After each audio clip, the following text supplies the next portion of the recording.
Hi friends, അപ്പോൾ നമ്മളിന്ന് വന്നിട്ടുള്ളത് ഒരു ചിക്കൻ ഫ്രൈ ബിരിയാണി ആയിട്ടാണ്. വളരെ കുറഞ്ഞ ഇൻഗ്രീഡിയൻസ് വെച്ചിട്ട് വളരെ വേഗത്തിൽ തയ്യാറാക്കാൻ പറ്റിയ വളരെ ടേസ്റ്റി ആയിട്ടുള്ള ബിരിയാണിയാണ്.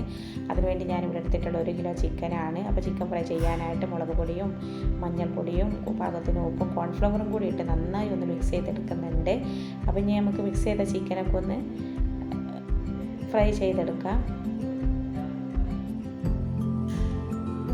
അപ്പോൾ ചിക്കനൊക്കെ ഇവിടെ റെഡിയായി വന്നിട്ടുണ്ട്. ചിക്കനെല്ലാം നമ്മൾ ഫ്രൈ ചെയ്തെടുത്തിട്ടുണ്ട്. ഇനി നമുക്കതിലേക്ക് വേണ്ട മസാല തയ്യാറാക്കാം. അതിന് വേണ്ടിയിട്ട് ഞാനിവിടെ മീഡിയം സൈസിലുള്ള ഒരു 5 സവാള എടുത്തിട്ടുണ്ട്. ഒരു ചെറിയ 2 കഷ്ണം ഇഞ്ചി, 3 പച്ചമുളക്, കുറച്ച് വെളുത്തുള്ളി എടുത്തിട്ടുണ്ട്. അപ്പം എല്ലാം ഒന്ന് തൊലി കളഞ്ഞെടുത്തിട്ടുണ്ട്. ഇനി കഴുകി വൃത്തിയാക്കി നമുക്ക് ഇഞ്ചിയും വെളുത്തുള്ളി പച്ചമുളകും കൂടി ഒന്ന് ക്രഷ് ചെയ്തെടുക്കാം. പിന്നെ അതിന് വേണ്ടി നമ്മൾ ചോറ് തയ്യാറാക്കാനായിട്ട് നമ്മൾ ആ സവാളയിൽ നിന്ന് തന്നെയായിട്ട് സവാള എടുത്തിട്ടുള്ളത്. അപ്പോൾ നമ്മൾ കുറച്ച് നെയ്യും കുറച്ച് ഓയിലൊക്കെ ഒഴിച്ചിട്ട് സവാളയൊന്ന് വഴറ്റിയെടുക്കുന്നുണ്ട്. അപ്പോൾ ഞാൻ പിന്നെ അതിലേക്ക് ഉപയോഗിച്ചിട്ടുള്ളത് ഒരു മീഡിയം സൈസ് 3 പട്ടയും ഒരു 4 ഗ്രാമ്പു, ഒരു 4 ഏലക്ക അത്ര എടുത്തിട്ടുള്ളത്. കാരണം നമ്മൾ കുറഞ്ഞ ഇൻഗ്രീഡിയൻസ് വെച്ചിട്ടുള്ള ഒരു ബിരിയാണിയാണ്. ഇനി കിസ്മിസും കാഷ്യൊക്കെ ഇടേണ്ടവർക്ക് അത് ഇടട്ടോ. അപ്പോൾ ഞാനിവിടെ അതൊന്നും ഉപയോഗിക്കുന്നില്ല. പിന്നെ ഒരു 5 ഗ്ലാസ് അരിയാണ് ഞാൻ എടുത്തത്. 250 ml എൻ്റെ കപ്പിന് 5 ഗ്ലാസ് അരി. അതിലേക്ക് ഞാൻ ആ കപ്പിന് തന്നെ ഒരു 9 ഗ്ലാസ് വെള്ളമാണ് എടുത്തിട്ടുള്ളത്.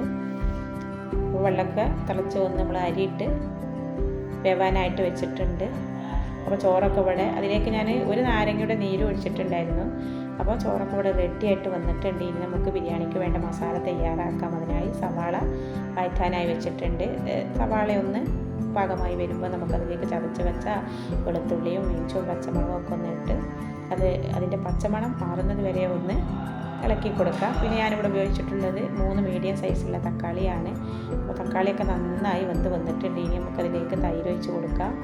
പിന്നെ അതിലേക്ക് വേണ്ട മസാലകൾ ഇട്ട് കൊടുക്കാം. ഞാനിവിടെ ഉപയോഗിച്ചിട്ടുള്ളത് 2 ടീസ്പൂൺ മല്ലിപ്പൊടിയും 1 ടീസ്പൂൺ മുളക് പൊടിയും പിന്നെ പാകത്തിന് ബിരിയാണി മസാല ഇട്ട് നന്നായി ഒന്ന് ഇളക്കിയതിന് ശേഷം നമുക്ക് കുറച്ച് ടൊമാറ്റോ സോസ് ഒഴിക്കാം. അതിന് ടൊമാറ്റോ സോസ് ഇല്ലെങ്കിൽ ഒരു തക്കാളി ലേശം പഞ്ചസാര ഇട്ടിട്ടൊന്ന് ജ്യൂസാക്കി എടുത്ത് വെച്ചാൽ പിന്നെ നമ്മൾ മല്ലിയിലയും പുതിനയിലയും ചേർത്ത് കൊടുത്തിട്ടുണ്ട്. ലേശം വെള്ളം ഒഴിച്ചൊന്ന് നന്നായി മിക്സ് ചെയ്യുന്നുണ്ട്. ഇന്ന് ഫ്രൈ ചെയ്ത ചിക്കൻ ആയതുകൊണ്ട് തന്നെ ആ മസാലയൊക്കെ നന്നായി പിടിക്കാനായിട്ടാണ് ലേശം വെള്ളം ഒഴിക്കുന്നത്. ഇനി നമുക്ക് ബിരിയാണി തയ്യാറാക്കാനായിട്ട് ഞാനിവിടെ ചോറ് വെച്ചിട്ടുള്ള ആ ചെമ്പൻ എടുത്തിട്ടുള്ളത്. അതിലേക്ക് മസാലയൊക്കെ ഒന്ന് മാറ്റിയിട്ടുണ്ട്.